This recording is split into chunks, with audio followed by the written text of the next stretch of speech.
শুভাংশু শুক্লা ফ্লোরিডার নাসার Kennedy space centre থেকে রওনা দেন। 25শে জুন বুধবার ভারতীয় সময় দুপুর 12টা 1 মিনিট 4 নভোশ্চরকে নিয়ে আন্তর্জাতিক মহাকাশ স্টেশনের উদ্দেশ্যে পাড়ি দেয় স্পেস এক্সের মহাকাশযান ড্রাগন। 4 জন মহাকাশচারীর মধ্যে একজন ভারতীয় বায়ুসেনার গ্রুপ ক্যাপ্টেন শুভাংশু শুক্লা। যাত্রা শুরুর পরেই এক্স হ্যান্ডেলে ভারতীয় নভোশ্চরকে শুভেচ্ছা জানালো ভারতের প্রধানমন্ত্রী নরেন্দ্র মোদী। পৃথিবীর আকাশসীমা অভিকর্ষ ছাড়িয়ে মহাশূন্যে পাড়ি 26শে জুন বৃহস্পতিবার। ঘড়ির কাঁটায় তখন 4টা। আন্তর্জাতিক মহাকাশ কেন্দ্রে পৌঁছেছে শুভাংশুরা। মাটি থেকে প্রায় 200 কিলোমিটার দূরে এক কক্ষপথে প্রতি সেকেন্ডে প্রায় 7.5 কিলোমিটার বেগে পৃথিবীর চারিদিকে প্রদক্ষিণ করতে করতে পৃথিবীতে হিন্দিতে বার্তা পাঠালেন শুভাংশু। नमस्कार मेरे प्यारे देशवासियों, वॉट अ राइड।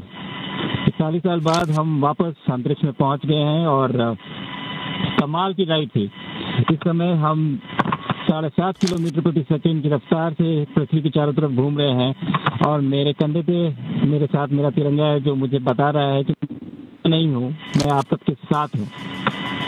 ये मेरी इंटरनेशनल स्पेस स्टेशन तक की जर्नी की शुरुआत नहीं है, ये भारत के ह्यूमन स्पेस प्रोग्राम की शुरुआत है और मैं चाहता हूं कि आप सभी देशवासी इस यात्रा का हिस्सा बने।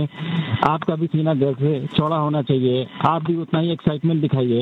आइए हम सब मिलकर भारत के इस ह्यूमन स्पेस प्रोग्राम की जर्नी की शुरुआत करें। धन्यवाद। जय हिंद, जय भारत। মহাকাশে যাওয়ার আগে পরিবারের উদ্দেশ্যে বার্তা দেন শুভাংশু। স্ত্রী কামিনার সঙ্গে শেষবার দেখা হওয়ার ছবি ইনস্টাগ্রামে পোস্ট করে তিনি লিখলেন, তুমি না থাকলে কিছুই সম্ভব হতো না। সবচেয়ে গুরুত্বপূর্ণ হলো তোমাকে ছাড়া এসব কিছুর কোনো মানেই থাকতো না। শুভাংশুর অভিযানের নাম অ্যাক্সিয়ম 4। 14 দিনের সফরে 60 ধরনের পরীক্ষা নিরীক্ষা করবেন মহাকাশচারীরা।